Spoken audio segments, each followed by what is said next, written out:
అన్నా, లోడంతా కూడా బాగానే బిగించారు. పేపర్లు కూడా రెడీ అయ్యాయి. ఇంకా బయలుదేరదామా అని క్లీనర్ యాదగిరి చెప్పడంతో ఇక పోదాం యాదగిరి. ఈసారి మన ప్రయాణం చాలా పెద్దది. అస్సాం వరకు వెళ్ళాలి. దాదాపుగా 3000 కిలోమీటర్ల దూరం. అడవులు, కొండలు, గుట్టలు, నదులు ఇలా చాలా దాటాలి.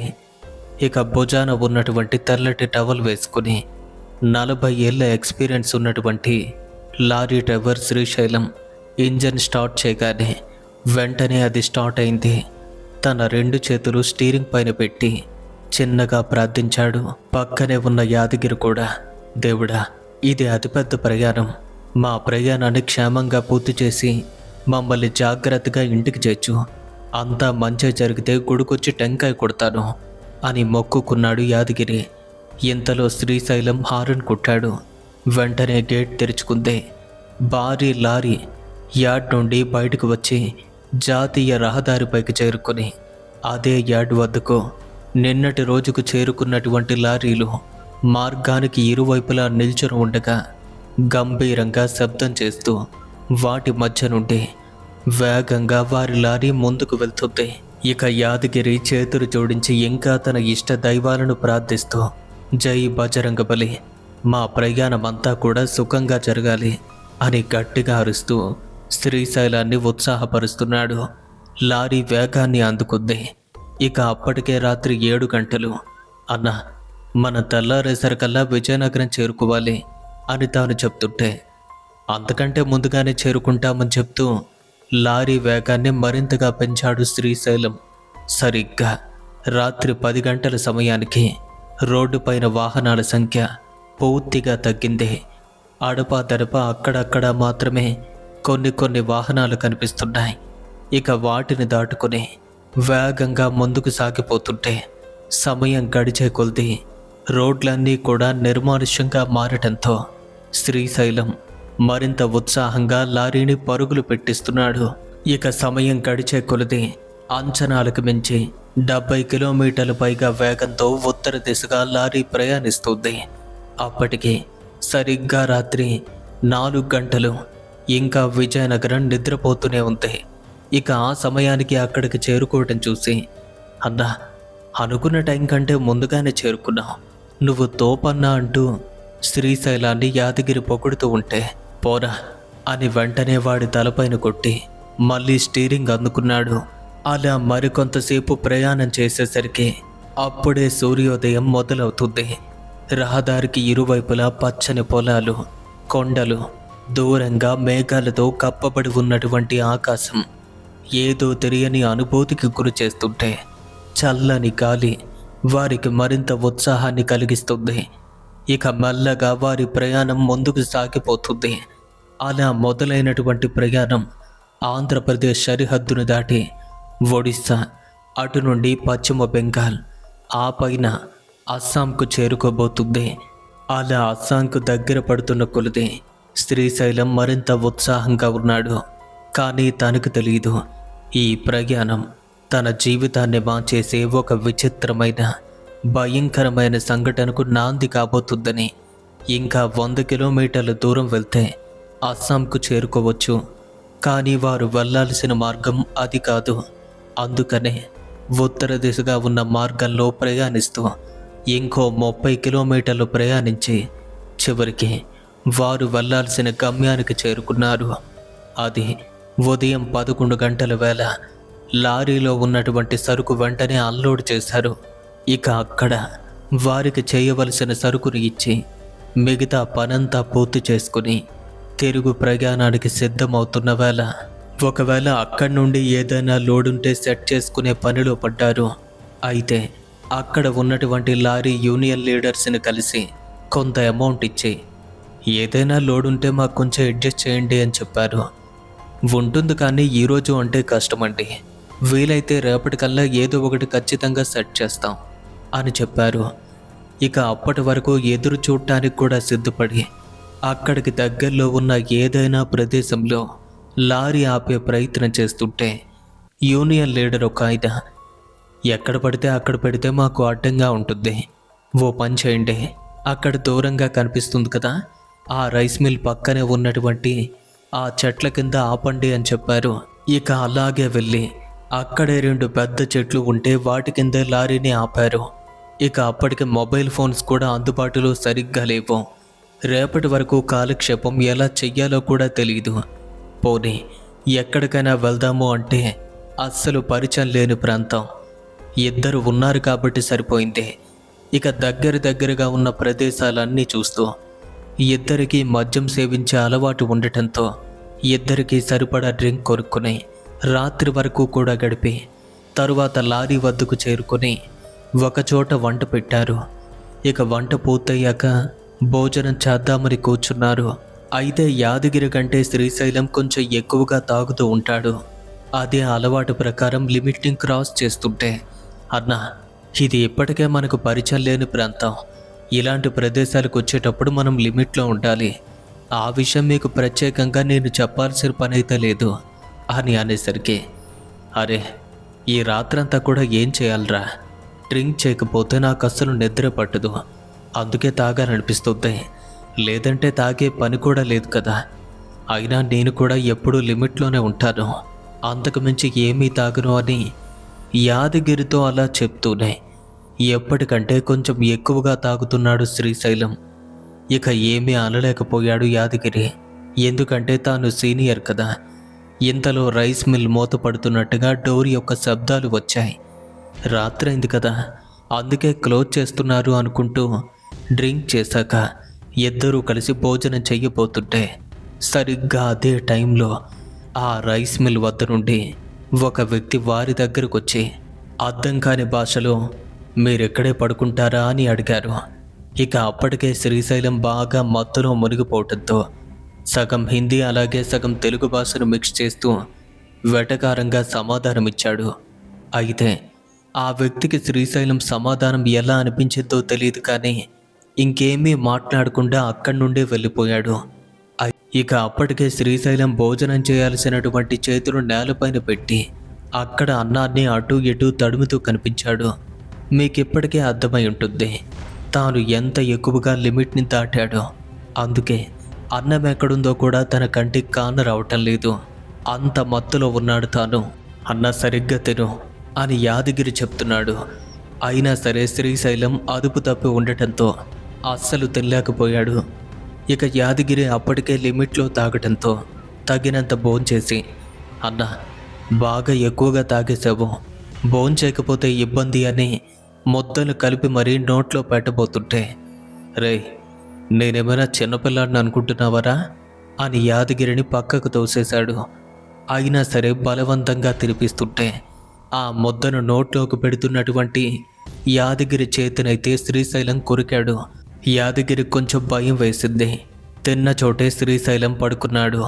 అది గమనించినటువంటి యాదగిరి లారీ క్రింద ఒక పట్టా పరిచి ఆ పట్టా పైన శ్రీశైలాన్ని పడుకోబెట్టి తాను క్యాబిన్లో పడుకోవాలి అనుకున్నాడు. కానీ తన పరిస్థితి బాగోలేదు కనుక తన పక్కనే కొంచెం దూరంలో పడుకున్నాడు. ఇక శ్రీశైలం బాగా నిద్రమత్తులో ఉండటంతో ఇక తనలో తాను ఏదేదో మాట్లాడుతూ మధ్య మధ్యలో యాదగిరిని కూడా తిట్టడం మొదలుపెట్టాడు. కానీ ఎంతైనా తన గురువు కదా, అది ఆలోచనతో ఏమీ అనకుండా తనని జాగ్రత్తగా చూసుకుంటూ అప్పటికే బాగా రాత్రి కావటంతో తనకు తెలియకుండా తాను కూడా నిద్రలోకి జారుకున్నాడు. ఇక యాదగిరి గాఢంగా నిద్రపోతున్నాడు. శ్రీశైలం మాత్రం మధ్య మత్తులో ఏదో ఒకటి వాగుతూనే ఉన్నాడు. ఇక రాత్రి అయ్యే కొలది ఆ ప్రదేశమంతా మరింత చీకటి ఏర్పడింది. ఇక అప్పటికే రైస్ మిల్తో సహా ఆ ప్రదేశమంతా నిశ్శబ్దంగా ఉంది. తాగిన మైకంలో ఉన్నటువంటి శ్రీశైలానికి నిద్ర పట్టక ఏదేదో కొనుక్కుంటున్న వేళ అనుకోకుండా కడుపులో కొంచెం ఇబ్బంది అయింది. ఇక మెల్లగా పైకి లేచి తాను ఎక్కడ ఉన్నాడో కూడా తెలియక అలవాటు ప్రకారం మెల్లగా లారీ వద్దకు చేరుకుని క్యాబిన్ యొక్క డోర్ తెరిచి అతి కష్టం మీద బాటిల్లో ఉన్న నీళ్ళైతే అందుకున్నాడు. ఇక ఆ తర్వాత లోపల నుండి క్రిందకు దిగేందుకు నానా ఇబ్బందులు పడుతుంటే మందు ప్రభావంతో శక్తి లేక కిందకు దిగేందుకు ప్రయత్నిస్తున్న వేళ కాలు స్లిప్ అవడంతో ఒక్కసారిగా క్రింద పడిపోయాడు. ఇక తాను క్రింద పడే వేళ లారీ యొక్క డోర్కి ఉన్నటువంటి ఒక బోల్ట్ అయితే తన వీపును చీల్చేసింది. అలా శరీరం పైన గాయం కాగానే రక్తం దారుగా పడింది. మధ్య మత్తులో ఉన్నటువంటి తాను ఏమీ పట్టించుకోకుండా మెల్లగా లేచి బాటిల్ అందుకొని బాత్రూమ్ కోసం వెళ్తున్నాడు. అయితే తాను వెళ్లాల్సింది ఎటో కూడా తనకు తెలియటం లేదు. ఇక అలాంటి పరిస్థితుల్లో ఉన్నటువంటి శ్రీశైలం రైస్ మిల్ గేటు వైపుగా నడిచి వెళ్తుంటే ఆ గేట్ కనపడేసరికి ఇది రైస్ మిల్ కదా, ఇటు వెళ్ళకూడదు అంటూ మళ్ళీ వెనుతిరిగి ఇక అక్కడి నుండి వేరే వైపుగా అంటే గ్రౌండ్ వైపుగా నడిచి వెళ్ళాడు. ఆ గ్రౌండ్ చుట్టూ కూడా కంచె వేసినట్టుగా ఉంది. దాన్ని కూడా గమనించలేని పరిస్థితి అతంది. అలాంటి కంచె దగ్గరికి చేరుకుని అడ్డంగా ఉన్నటువంటి ముళ్ళ కంపల్ని పక్కకు లాగి అక్కడ ఉన్నటువంటి ఓకని అంటే ఓక మొత్తాన్ని స్టాక్ చేసే ప్రదేశం ఉంటే అక్కడికి వెళ్ళిపోయాడు. ఇక అప్పటికే అది క్లోజ్ అవ్వడంతో మనుషులు ఎవ్వరూ కూడా లేకపోయినప్పటికీ వెలుతురు కోసం అక్కడక్కడ కొన్ని లైట్స్ అయితే ఆన్లో ఉన్నాయి. అక్కడ కనిపించిన వెలుతురైతే ఉంది, కానీ మనుషుల యొక్క జాడే లేదు. అలా మిల్లు యొక్క ఆవరణలోకి చేరుకున్న శ్రీశైలం అక్కడే బాత్రూమ్ కోసం కూర్చున్నాడు. అప్పటికే బోల్ట్ గీసుకుపోవటంతో విపరీతంగా రక్తం కారుతుంది. దాన్ని గమనించలేకపోతున్నాడు. ఇక అలాంటి టైంలో అక్కడే కూర్చున్నటువంటి శ్రీశైలాన్ని తన వెనుక నుండి ఎవరో ఒక వ్యక్తి కాళ్ళతో గట్టిగా తంతున్నట్టు చేతులతో కొడుతున్నట్టుగా అనిపిస్తుంటే, ఇక్కడ ఉన్నది శ్రీశైలం, నన్ను కొట్టేదెవర్రా అని తనలో తాను గొణుక్కుంటూ ఇంకా అక్కడే కూర్చుంటే తన కాళ్ళతో తన్ని కొడుతున్నటువంటి ఆ వ్యక్తి అది భరించలేక ఊపిరి గట్టిగా తీస్తున్నట్టు పక్కకు పోరా అని అరుస్తున్నట్టుగా అరుపులు మాత్రం వినిపించాయి శ్రీశైలానికి. అయితే అప్పటికే తాను బాగా మత్తులో ఉన్నాడు, మైకంలో ఉన్నాడు. అందువల్ల ఏమీ పట్టించుకోలేదు. ఇంకా అక్కడే కూర్చున్నాడు. ఇక అది భరించలేక ఒక్కసారిగా భూమిలో నుండి ఒక వ్యక్తి బయటపడేందుకు ప్రయత్నిస్తున్నట్టు ఆ ప్రదేశం అంతా కూడా కంపించిపోవటం మొదలైంది. అయినా సరే తనకదేమీ పట్టడం లేదు. క్షణానికి తాను కూర్చున్నటువంటి మట్టి ఒక మిషన్తో పెకిలిస్తున్నట్టుగా ఊగిపోతుంది. అంతవరకు తాగిన మైకంలో ఉన్న శ్రీశైలానికి ఆ క్షణం ఏదో గుర్తొచ్చినట్టు, నేను ఉన్న ప్రదేశం అంతా ఎలా ఊగిపోతుందేంటి అని వెంటనే క్రిందకు తల వంచి చూశాడు. అంతే, అలా చూసేసరికి తాను అక్కడ కూర్చున్నది మామూలు ప్రదేశంలో కాదు, ఒక మనిషి ఆకారం భూమిలో కనిపిస్తుంది. ఇక ఆ వ్యక్తి పైన శ్రీశైలం కూర్చున్నట్టు కనపడింది. ఆ దృశ్యాన్ని చూసినటువంటి శ్రీశైలానికి ఒక్కసారిగా తాగిందంతా కూడా విరిగిపోయింది. వెంటనే లేచి పక్కకు వెళ్దాము అనేసరికి భూమిలో నుండి బయటపడ్డ ఆ వ్యక్తిని చూడగా అది సాధారణమైనటువంటి రూపం మాత్రమే కాదు, అది ఎప్పుడు ఎన్నో ఏళ్ల క్రితం భూమిలో సమాధి చేయగా కుళ్ళినటువంటి శవంలా కనిపించింది. ఇక అంతటి భయంకరమైన రూపం భూమి నుండి బయటపడుతుంటే తాగినదంతా దిగిపోవటంతో అక్కడ నుండి దూరంగా పరుగు పెట్టాలి అనుకున్నాడు. కానీ అప్పటికే లోపల నుండి బయటపడ్డ ఆకారం ఒక్కసారిగా తన కాళ్ళను పట్టి లాగి తన చేతుల్లో బంధించింది. అంతే, అలాంటి ఒక రూపం తనని పట్టుకుని దాని వైపుగా లాక్కునేసరికి సరిగ్గా ఆ రూపం మీద వెళ్ళి పడినటువంటి శ్రీశైలానికి గుండె ఆగినంత పనైంది. గట్టిగా అరుస్తూ రెండు కళ్ళు మూసుకున్నాడు. ఇక ఆకారం అతన్ని భూమి లోపలికి లాక్కునేందుకు ప్రయత్నిస్తుంటే ఆ భయంకరమైన రూపం నుండి విడిపించుకోవాలని చూస్తున్న శ్రీశైలానికి తన శక్తి సరిపోవటం లేదు. ఇక ఆ క్షణమే గట్టిగా అరుస్తూ యాదగిరిని పిలవాలి అనుకున్నాడు. కానీ ఎంత పిలుస్తున్నా సరే తన స్వరం తనకు తప్ప వేరెవ్వరికీ వినపట్టం లేదు. ఒకవైపు అతన్ని పట్టుకున్న ఆకారం తన పట్టు పెంచుకుని తనని మరింత గట్టిగా లాక్కుపోవాలని చూస్తుంటే ఇక అలాంటి భయంకరమైన అనుభవాన్ని స్వయంగా తాను అనుభవించేసరికి ఇక ఆ భయానికి ఒక్కసారిగా తాను స్పృహ కోల్పోయాడు. ఇక ఆ క్షణం వరకు తాను ఉన్నటువంటి ప్రపంచం వేరు, కానీ ఆ తరువాత పూర్తిగా వేరే ప్రపంచంలోకి వెళ్ళిపోయాడు. అసలు అలాంటి పరిస్థితుల్లో అక్కడికి వెళ్ళటమే తప్పు. ఏం చేశాడో తెలియదు, కానీ ఓ భయంకరమైనటువంటి ఆకారం అతన్ని పూర్తిగా స్వాధీనం చేసుకుంది. ఇక అప్పటి నుండి తనది పూర్తిగా వేరొక లోకం. అసలు తాను ఒక మనిషిలానే ప్రవర్తించడం లేదు.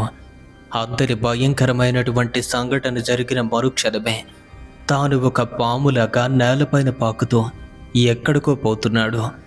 ఇక శ్రీశైలం యొక్క పొజిషన్ ఎలా ఉంటే అక్కడ నిద్రపోతున్నటువంటి యాదగిరికి హఠాత్తుగా మెలకు వచ్చింది. వెంటనే కళ్ళు తెరిచి చూసి అన్న కోసం అటువైపు తిరిగి చూస్తే అంతవరకు తన పక్కనే ఉన్నటువంటి శ్రీశైలం కనపడటం లేదు. మా అన్న ఏమైపోయాడు అని తన కోసం వెతుకుతూ ఉంటే అక్కడెక్కడా తాను కనిపించలేదు. ఇక ఒక్కసారిగా లేచి ఆ ప్రదేశం అంతా కూడా వెతుకుతున్నాడు యాదగిరి. ఎంత వెతికినా సరే తాను కనపడటం లేదు. అన్నా, ఎక్కడున్నావన్నా అని గట్టిగా పేరు పెట్టి పిలుస్తూ తన కోసం వెతకడం మొదలుపెట్టాడు. అయినా తన జాడ ఎక్కడా కనిపించకపోయేసరికి ఇంకా తన కోసం వెతుక్కుంటూ ముందుకు వెళ్ళాడు. ఇక అప్పటికే మిల్లు యొక్క ఆవరణలో నుండి ఒక ప్రదేశం నుండి వేరొక వైపుగా పాక్కుంటూ వెళ్ళి అక్కడి నుండి సుమారుగా 1/2 కిలోమీటర్ దూరంలో ఉన్నటువంటి వేరే ప్రదేశంలోకి ఒక పాములా పాక్కుంటూ వెళ్ళిపోయాడు శ్రీశైలం. అది సాధారణమైన ప్రదేశం కాదు, ఓ దారుణమైన శ్మశానం. ఎప్పటిదో పూర్వకాలం నాటిది. ఆ ప్రదేశం అంతా పాత సమాధులతో ఉంది. ప్రతిరోజు ఎన్నో శవాలను తనలో ఐక్యం చేసుకుంటూ ఎన్నో కళేబరాలను హరించుకుంటున్న రుద్రభూమి అది. పగటి వేళలో కూడా అటు వెళ్ళటానికి ఏ ఒక్కరికి ధైర్యం ఉండదు. కానీ అర్ధరాత్రి దాటే వేళ శ్రీశైలం అక్కడికి చేరుకుని ఎన్నో సమాధులతో నిండుకున్న ఆ ప్రదేశంలో మనిషిలా కాకుండా పాములా పాకుతూ ఎక్కడెక్కడికో వెళ్ళిపోతున్నాడు. ఇక్కడ యాదగిరి అన్న కోసం ఎంతగానో వెతుకుతున్నాడు. కానీ తాను ఎక్కడా కనపడటం లేదు. ఏమైపోయాడో ఏం జరిగిందో కూడా అర్థం కాక భయంతో అక్కడి నుండి పరుగులు పెడుతూ ఎక్కడైనా మనుషులుంటే వారితో చెప్దామని వెళ్ళగా అది అర్ధరాత్రి వేళ. మరి అలాంటి సమయంలో మనుషులు ఎక్కడుంటారో, ఉండే అవకాశమే లేదు. ఏం చెయ్యాలో అర్థం కాక అక్కడి నుండి యూనియన్ ఆఫీస్ వైపుగా పరుగు పెట్టాడు. ఇక అక్కడికి వెళ్ళి చూస్తే ఆఫీసులో చాలామంది ఉన్నారు, కానీ అంతా నిద్రపోతున్నారు. లోపలికి చేరుకుని ఒక వ్యక్తిని నిద్రలేపి తనకి తెలుగు రాకపోవడంతో అంతంత మాత్రమే తెలిసినటువంటి హిందీలో మాట్లాడగా ఆ వ్యక్తికి హిందీ అర్థం కాదు కనుక అదే ఆఫీసులో ఉన్నటువంటి మధ్యప్రదేశ్కి సంబంధించినటువంటి వేరొకరిని పిలిపించి యాదగిరితో మాట్లాడించగా అసలు విషయాన్ని వారితో చెప్పాడు. ఇద్దరూ ఒకే చోటు పడుకున్నారు కదా, మరి తాను ఏమైపోయాడు అనగా, ఏమో భయ్యా, నాకేం తెలియట్లేదు, మా అన్న మాత్రం కనపడట్లేదు, భయంగా ఉంది అని చెప్పగా, భయపడుకో, మేం కూడా నీకు తోడుగా వస్తాం, పద అని చెప్పారు. ఇక అప్పటికప్పుడు కొంతమంది డ్రైవర్స్ యాదగిరికి తోడుగా అక్కడికొచ్చారు. టార్చ్ లైట్లు వేసుకుని ఆ ప్రదేశం అంతా వెతుకుతుంటే ఎక్కడా శ్రీశైలం కనపడలేదు. ఇక అప్పుడే కొంతమంది వ్యక్తులు ఇక్కడ కాదు శ్మశానం వైపుగా వెళ్దామని చెప్పడంతో అటువైపు కూడా వెళ్ళి వెతకడం మొదలుపెట్టారు. అది చాలా పాత శ్మశానం, పైగా చాలా పెద్దది. ఇక అంతా కలిసి ఆ సమాధుల మధ్య నుండి తన కోసం వెతుకుతూ ఉంటే సగానికి పైగా దూరాన్ని కవర్ చేశారు.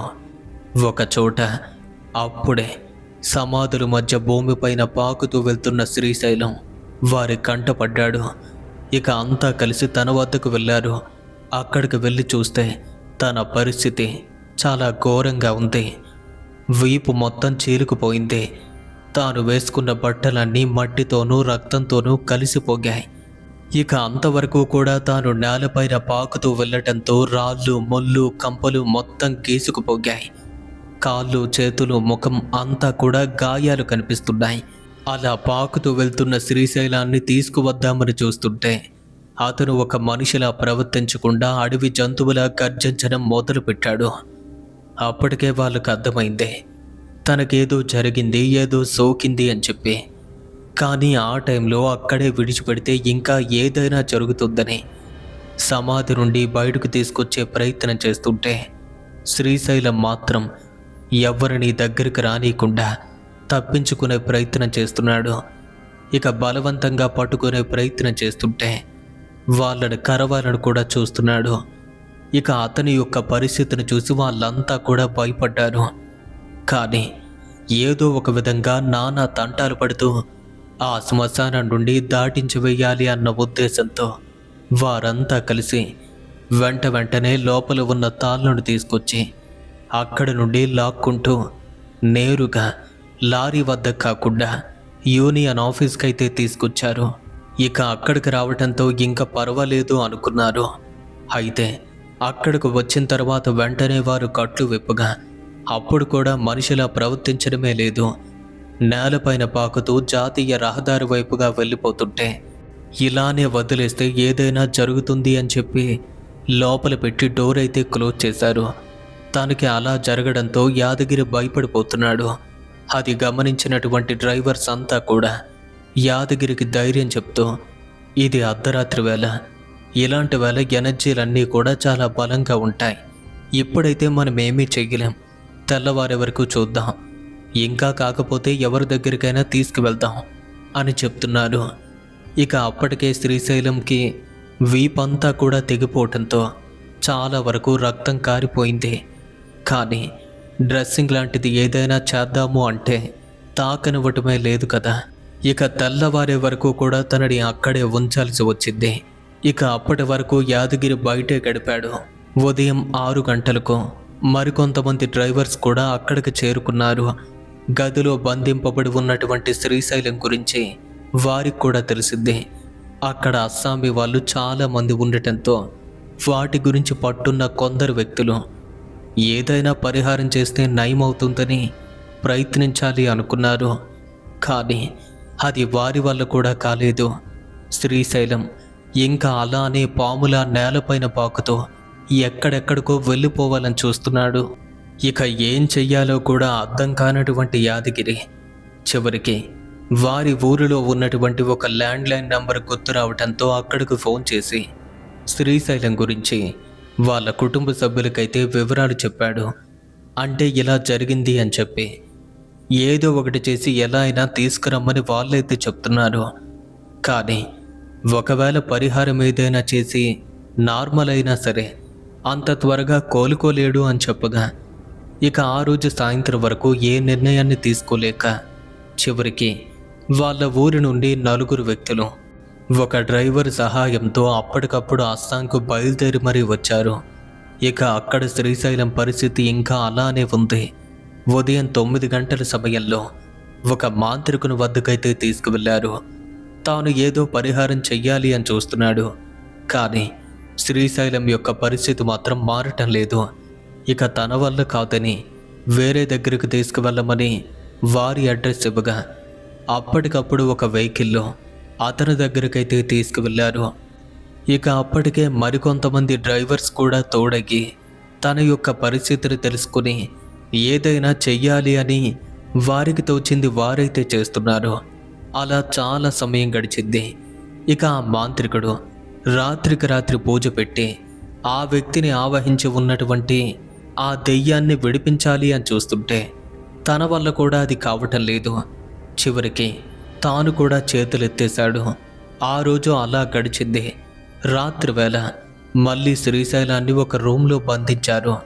ఇక 2వ రోజు కూడా వేరే ఊరిలో ఒక మంచి పట్టున్న మంత్రవాది ఉన్నాడు అని తెలుసుకున్నారు.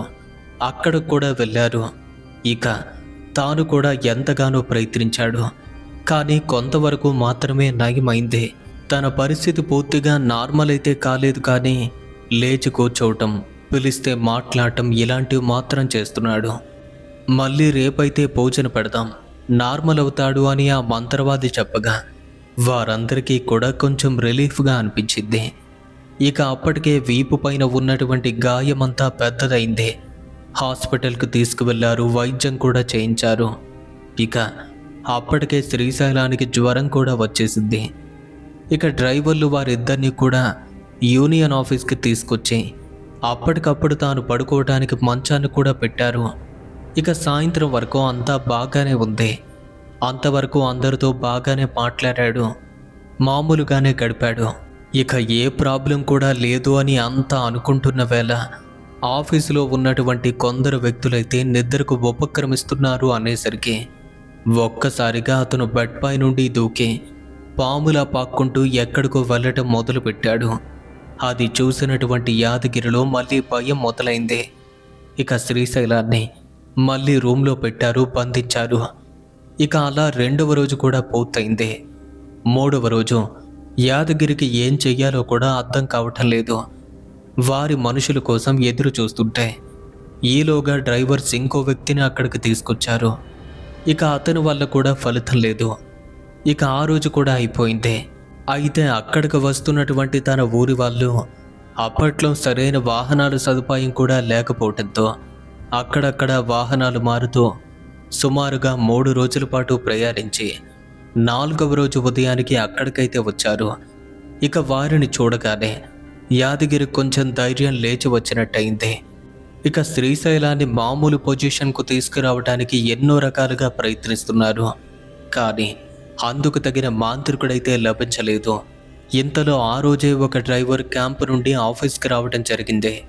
ఆ వ్యక్తి శ్రీశైలం గురించి తెలుసుకుని ఇది సాధారణమైన గాలి కాదు, ఇలా పాకటం అరవటం దెయ్యాల పనే కాదు, ఇదేదో తీవ్రమైన ప్రభావాన్ని చూపించే ఆత్మలా ఉంది, దీనికి సాధారణమైన మాంత్రికులైతే పనికిరారు, ఇలాంటి వాటిని అదుపులో పెట్టే వ్యక్తి నాకు తెలిసిన వారైతే ఒకరున్నారు, కానీ వారి దగ్గరికి చేరుకోవాలి అంటే ఇక్కడి నుండి 200 కిలోమీటర్ల దూరం వెళ్ళాలి, ఏదో ఒకటి చేసి మా వాడిని కాపాడండి అని వాళ్ళంతా చెప్పగా అప్పటికప్పుడు ఒక వెహికల్ని బుక్ చేసి అక్కడ నుండి శ్రీశైలంతో బయలుదేరారు.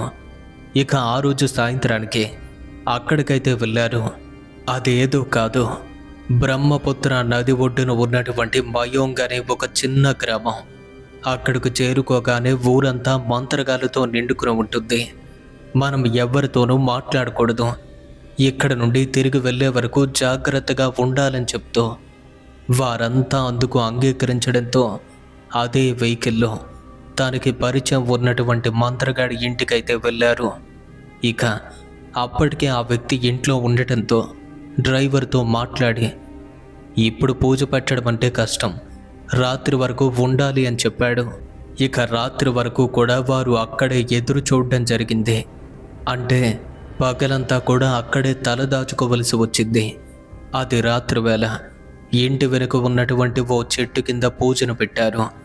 అలా పూజలో కూర్చున్న శ్రీశైలం మంత్రగాన్ని చూస్తూ నువ్వు నాలాంటి వాడివే కదా, నువ్వు నన్ను ఏం చేస్తావు అని కను సైగలతో అగ్ని పుట్టించి చెట్టు మొత్తాన్ని అగ్నితో దహించాలని చూడగా చుట్టూ నిల్చున్న వారంతా కూడా ఆ దృశ్యాన్ని చూస్తూ వణుకుతున్నారు.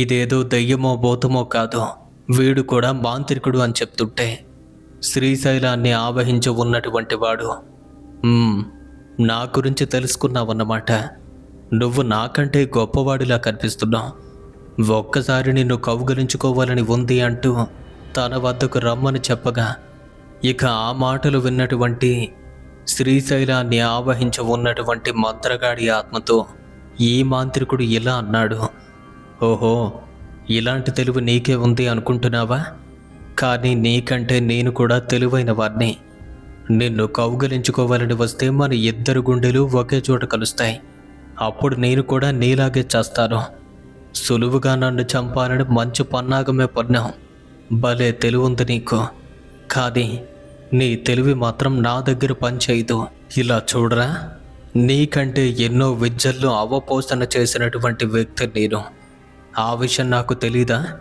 చెప్పు, నీకే నా గురించి పూర్తిగా తెలీదు, అందుకే కదా ఎంత తెలివి తక్కువ వాడివి కాబట్టి ఒక మంత్రగాడివై ఉన్నప్పటికీ 4 అన్నదమ్ముల చేతుల్లో దిక్కులేని చావు చచ్చావు అని మంత్రగాడు చెప్తుంటే వాళ్ళంతా ముఖాలు చూసుకుంటూ తను మంత్రగాడా, 4 అన్నదమ్ముల చేతుల్లో చనిపోయాడా, ఎలా చనిపోయాడు అని వారిలో వారు మాట్లాడుతున్నారు. అయితే శ్రీశైలాన్ని ఆవహించి ఉన్న మంత్రగాడి ఆత్మ ఎంతటి వాడైనా ఏదో ఒక సమయంలో ఎలాగో ఒకలా పొరపాటు చేస్తుంటాడు కదా, నేను కూడా అలాగే వాళ్ళ చేతిలో చనిపోయాను, అయినా హతమైతే మాత్రం ఏముంది, వీడి మూలంగా మళ్ళీ బయటకు వచ్చాను కదా, వీడి ద్వారా నా పగను చల్లార్చుకుంటాను, సరే ఇంతకీ వీడు నీకు చేసినటువంటి అన్యాయం ఏంటి? ఎన్నో వేల కిలోమీటర్ల దూరం నుండి మన ప్రాంతానికి బతుకు తెరువు కోసం వచ్చాడు. వాడు కుటుంబాన్ని పోషించుకోవటానికి డ్రైవర్గా మారి భారాన్ని మోస్తున్నాడు. మరి ఇలాంటి అల్పుడిని వీడిని ఆవహించడానికి కారణమేంటో చెప్పు అనగా ఆ మాట వినగానే అప్పుడే వీడిని చంపేద్దాము అనుకున్నాను. కానీ నా పగ తీర్చేందుకు వీడు కూడా బ్రతుకుండాలి కదా, అందుకే వీడిని పట్టుకున్నాను. వీడు చేసిన పొరపాటు ఎటువంటిదో తెలుసా? నన్ను పాతిపెట్టిన ప్రదేశంలో నేను హాయిగా పడుకుంటే నా పైన వచ్చి మల విసర్జన చేశాడు. నిజానికి ఆ క్షణంలో కూడా నేను వీడిని ఏమీ చెయ్యలేను. కానీ వీడి శరీరం నుండి కారే రక్తం నాలో శక్తిని నింపింది. అందువల్లే వీడిని పట్టుకున్నాను. నా శక్తి నాకు తిరిగి వచ్చింది, బయటకు వచ్చాను. ఇలాంటి తప్పు చేసిన వాడిని వదిలేమంటావా అనగా నువ్వక్కడ ఉన్నావు అన్న విషయం వాడికి తెలీదు. అయినా తాగిన మైకంలో ఏదో పొరపాటు చేసుంటాడు. ఆ మాత్రం దానికే ప్రాణం తీయాలి అంటే ఎలా అని ప్రశ్నించగా, నాకు జరిగిన అవమానం, బాధ ఎలాంటిదో నీకు తెలిస్తే నువ్వు ఈ మాట అనవు. అయినా నాకు జరిగిందేదో నీకు జరుగుంటే అప్పుడు కానీ నా బాధ నీకు అర్థం కాదు అని గట్టిగా అరుస్తూ, ఇన్ని ప్రశ్నలు వేయాల్సిన పనే లేదు, మర్యాదగా నా దారికి అడ్డు తప్పుకో, లేదంటే నిన్ను కూడా అంతం చేస్తాను అనగా, ఈ అహంకారమే నిన్ను ఎక్కడికి తీసుకొచ్చింది? నీతో ఇలా మాట్లాడితే సరిపోతుందా? నా అసలు శక్తి ఏంటో నీకు రుచి చూపించాలి అని చిన్న చిన్న పరిహారాలతో కాలం వల్లబుచ్చకుండా అక్కడ ఉన్న వారందరితో కూడా ఒకే ఒక్క పరిహారం చేసి వీడిని ఎక్కడికిక్కడే వదిలిస్తాను. కానీ అందుకు మీ యొక్క సాయం కూడా నాకు ఖచ్చితంగా కావాలి అని చెప్పాడు ఆ మాంత్రికుడు. అక్కడ ఉన్న వారంతా కూడా మీరేం చెప్పినా చేయటానికి సిద్ధంగా ఉన్నాము అనగా, నేను పరిహారం చేసే సమయంలో ఈ వ్యక్తిని ఆవహించి ఉన్న ఆత్మ మరింత బలోపేతంగా మారుతుంది. నా పైన దాడి చేయాలి అని చూస్తుంది. వాడు నన్ను తాకకుండా మీరంతా అడ్డుకుంటే చాలు. పరిహారం పూర్తయ్యే వరకు నేను కళ్ళు తెరవకూడదు. అందుకు సరే అంటే చెప్పండి, ఇప్పుడే చేస్తాను అనగా, మీరేం చేస్తారో చెయ్యండి, ఒక్క అడుగు కూడా ముందుకు రానియ్యము అని వారంతా ధైర్యం చెప్పగా, ఓ గంట సమయంలోనే ఆ పరిహారాన్ని చేయటం మొదలుపెట్టారు. ఇక ఆ సమయంలో శ్రీశైలాన్ని ఆవహించి ఉన్నటువంటి ఆ మాంత్రికుడి ఆత్మ ఉగ్ర రూపాన్ని దాల్చింది. గాల్లోకి లేవాలని చూస్తుంది. వాళ్ళని కరవాలని, కొట్టాలని చూస్తుంది. వారంతా వారి బలాన్ని ఉపయోగించి ఒక్క ఇంచు కూడా కదలకుండా చేశారు. అతి కష్టం మీద ఆ మాంత్రికుడు కళ్ళు తెరిచే వరకు అలానే ఉంచారు.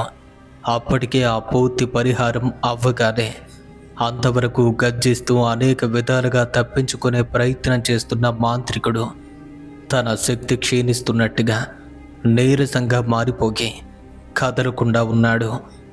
అంత రాత్రి వేళలో వారి సహాయంతో శ్రీశైలాన్ని బ్రహ్మపుత్ర నదిలోకి తీసుకువెళ్లారు. ఇక అప్పటికే ఆత్మకు అర్థమైంది నన్ను నీళ్లలో ముంచేస్తాడని. వెంటనే చేతులు జోడించి బ్రతిమాలడం మొదలుపెట్టింది. ఇక మాంత్రికుడు ఏమాత్రం కనికరం లేకుండా డ్రైవర్స్ యొక్క సహాయంతో కాళ్ళు చేతులు అన్నీ బంధించి నదిలో 3 సార్లు ముంచాడు. ఇక అప్పటికే పవిత్రమైనటువంటి నీళ్ల ప్రభావంతో అది అంతమైంది. దాని ప్రభావం ఇక మీద ఇతనిపైన ఉండదు అని ధైర్యం చెప్పి ఆ మాంత్రికుని యొక్క చరిత్రను కూడా చెప్పాడు. వీడొక భయంకరమైన మాంత్రికుడు. వీళ్ళు ఆగిన చోటు చాలా ప్రమాదకరమైంది. అదే ప్రదేశంలో ఒకే కుటుంబానికి చెందిన 4 అన్నదమ్ములు రైస్ మిల్లు నిర్మించుకున్నారు. నిర్మాణం పూర్తయ్యే వరకు ఏ సమస్య లేదు. కానీ తరువాత అక్కడ నివాసం ఉన్న దుష్టశక్తి కొన్ని కోరికలు కోరటంతో వాటిని తీర్చే ప్రక్రియలో ఈ మంత్రగాడిని అక్కడకు తీసుకువెళ్లారు. ఇక అక్కడ ఉన్నది మొత్తం 4 అన్నదమ్ములు, ఈ మాంత్రికుడు మాత్రమే. అర్ధరాత్రి వేళ పూజ జరుగుతుండగా పూజ వికటించి ఆ క్షుద్రశక్తి మాంత్రికుడి పైన విజృంభించే వేళ ఈ మాంత్రికుడు భయపడి క్షుద్రశక్తికి ఈ సమయంలో ఎవరినో ఒకరిని ఇవ్వాలి, లేదంటే మనందరినీ తినేస్తుంది అనగా ఆ 4 అన్నదమ్ములు జరిగిన పరిణామాన్ని తలుచుకుని భయపడుతుంటే, త్వరగా ఎవరినో ఒకరిని బలివ్వాలి, సమయం మించిపోతుంది, త్వరగా తేల్చుకోమని చెప్పాడు. ఇక నలుగురు అన్నదమ్ములు కూడా మాంత్రికుడి మాయా పన్నాగాన్ని తెలుసుకుని మనలో ఎవరినో ఒకరిని చంపాలి అనుకుంటున్నాడు, దానికి మనం బలి కావటమేంటి, వీడినే ఇద్దాము అని అక్కడికక్కడే వీడిపైన దాడి చేసి వీడిని బలిచ్చారు. ఇక ఆ తరువాత ఆత్మగా మారి మళ్ళీ మనల్ని వెంటాడే ప్రమాదం ఉందని గ్రహించి వాడి కాళ్ళు చేతులు కూడా వేరు చేసి ఇప్పుడు ఈ వ్యక్తి ఎక్కడైతే బాత్రూమ్ కోసం కూర్చున్నాడో అక్కడే సమాధి కట్టారు. వాడి ఆత్మ అప్పటి నుండి అక్కడే ఉంది. వీడు కూర్చోవటం, వీడి ఒంటి నుండి రక్తం కారటం, వీరి రక్తాన్ని రుచి చూసిన మంత్రగాడి ఆత్మ ఒక్కసారిగా లోపల నుండి బయటకొచ్చి వీడిని పట్టుకోవటం జరిగింది. వాడి కాళ్ళు చేతులు వేరు చేశారు కదా, అందుకే వీడిని పట్టుకున్నటువంటి ఆత్మ కాళ్ళు చేతులు లేవు కాబట్టే పాకడం మొదలుపెట్టింది. ఆ మాటలు వినగానే వారంతా కూడా భయపడిపోయారు. ఇక అప్పటికి దాని యొక్క బారి నుండి శ్రీశైలం బయటపడగా వారికి తోచిన విధంగా ఒక్కొక్కరు కొంత అమౌంట్ మంత్రగాడి చేతుల్లో పెట్టి డ్రైవర్స్తో సహా వాళ్ళంతా అదే వెహికల్లో తిరిగి ఆఫీస్కి వచ్చారు. ఇక మరుసటి రోజు ఉదయాన్నే వారందరికీ కూడా కృతజ్ఞతలు చెప్పి ఇక లోడ్ కోసం ఆశపడకుండా అదే లారీలో శ్రీశైలాన్ని తీసుకుని వారి ఊరికొచ్చేశాడు యాదగిరి. ఫ్రెండ్స్, ఇది వారి జీవితంలో జరిగినటువంటి ఒక భయంకరమైన సంఘటన.